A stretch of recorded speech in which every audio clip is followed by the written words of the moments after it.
حج مسلمانوں کا عالمی اجتماع ہے۔ اسلام نے ایک نظام دیا،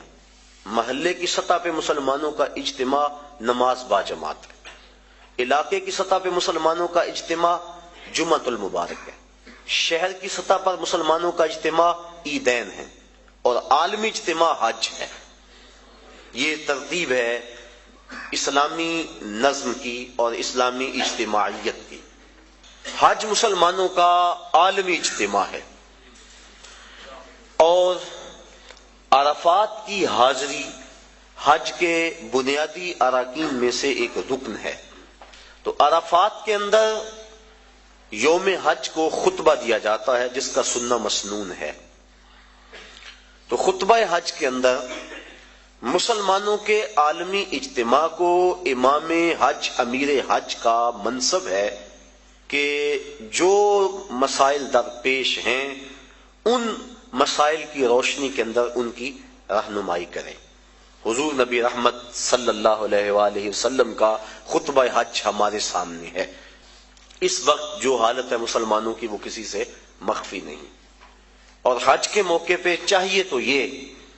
کہ امیر حج پورا سال محنت کرے، اپنی ٹیمیں مختلف علاقوں میں بھیج کر تجزیہ کرے کہ مسلمان اس وقت پوری دنیا سے پیچھے کیوں رہ گئے ہیں، اور جو سازشیں کرنے والے اہل اسلام کو ہر وقت ظلم و جبر کی چکی میں پیس رہے ہیں تو ان سے چھٹکارا کیوں کر ممکن ہے۔ تو وہ پوری دنیا کے آئے ہوئے نمائندوں کو پورے سال کا لائحہ عمل دے کہ تم نے اپنے اپنے علاقوں میں جا کے یہ کرنا ہے اور اس پیغام کو آگے لوگوں تک پہنچانا ہے۔ پھر پورا سال اس کی نگرانی ہوتی رہے، اور سال کے بعد تجزیہ کیا جائے کہ کمی بیشی کیا ہے، کتنے فوائد ہوئے، اور کہاں تک ہم نے اپنا ہدف حاصل کیا، اور ترمیم و تنسیق کے ساتھ نیا منصوبہ، نیا لائحہ عمل لوگوں کے سامنے رکھا جائے، اور دنیا کے کونے کونے سے آئے لوگ حرم کے اس تحفے کو اپنے ساتھ لے جائیں اور پوری دنیا پر پھیلا دیں۔ جب سے برٹش گورنمنٹ کی نو آبادیاتی وزارت کے جاسوسوں نے سلطنت عثمانیہ کو توڑا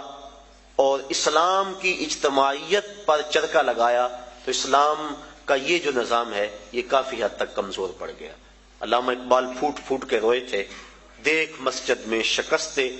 رشتہ تسبیح شیخ، اور بت کدے میں برہمن کی پختہ زناری بھی دیکھ، چاک کر دی ترک نادان خلافت کی قبا، سادگی مسلم کی دیکھ اوروں کی عیاری بھی دیکھ۔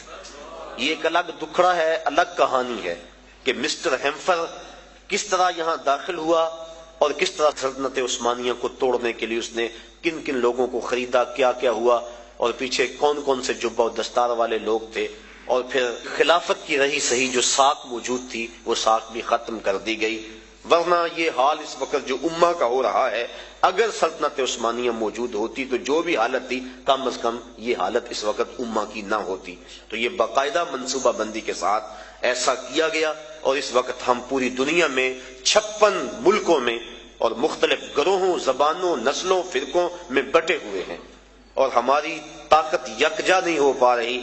اور اتنی کثرت کے باوجود ہمیں ویٹو کا حق بھی حاصل نہیں، اور دنیا میں جس قار مذلت میں ہم گرے ہیں العیاذ باللہ اسی کشتی کو ہے خوف تلاطم صد ہے منہ موڑ دیے تھے جس نے بڑھتے ہوئے طوفانوں کے۔ ہم تو 313 ہو کے جبر کی آنکھوں میں آنکھیں ڈال کے بات کرتے تھے، اور آپ 1 ارب سے متجاوز، لیکن ہماری جو حالت ہے وہ کسی سے بھی مخفی نہیں۔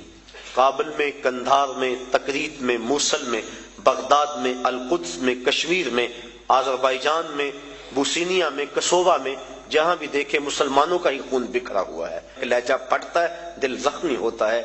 حج کا اجتماع مسلمانوں کا عالمی اجتماع ہے، اور اس اجتماع کے موقع پہ پوری دنیا کے مسلمانوں کو وہ چیز دینی چاہیے تھی جس سے وہ دوبارہ عروج کی طرف سفر کرنا شروع کر دیں۔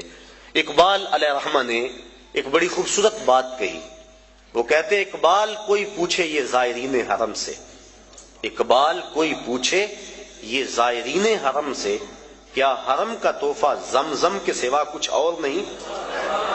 کہ جو بھی جاتا ہے آب زمزم لا کے ہمیں پلاتا ہے۔ اقبال کہتے ہیں وہاں سے جو نور لے کر آئے ہو، جو پیغام لے کر آئے ہو، وہ پیغام بھی تو ہمیں دو نا۔ کھجوریں اور آب زمزم ہمیں پلا دیتے ہو، حرم کا اور بھی تحفہ ہے جو لینے کے لیے تم وہاں گئے تھے۔ تو یہ بنیادی ایک مقصد ہے کہ مسلمانوں کا عالمی اجتماع ہے، اور عالمی لیول کے جو مسلمانوں کے مسائل ہیں، میں یہاں گفتگو کروں یا میں عملی طور پہ کوشش کروں، اس سے کچھ بہتری تو آ سکتی ہے، لیکن عالمی مسائل کا حل وہاں سے ہے۔ اور اگر عرب اس کے لیے اپنے آپ کو تیار کر لیں اور جرأت اور پامردی کا مظاہرہ کریں اور دن راتیں کر دیں اور منصوبہ بندی کریں اور حج کے موقع پہ اس پیغام کو لوگوں تک پہنچائیں، تو مسلم امہ پھر متحد ہو سکتی ہے، اور وہ خواب جو کہ اسلام کی نشت ثانیہ کا خواب ہے وہ شرمندہ تعبیر ہو سکتا ہے۔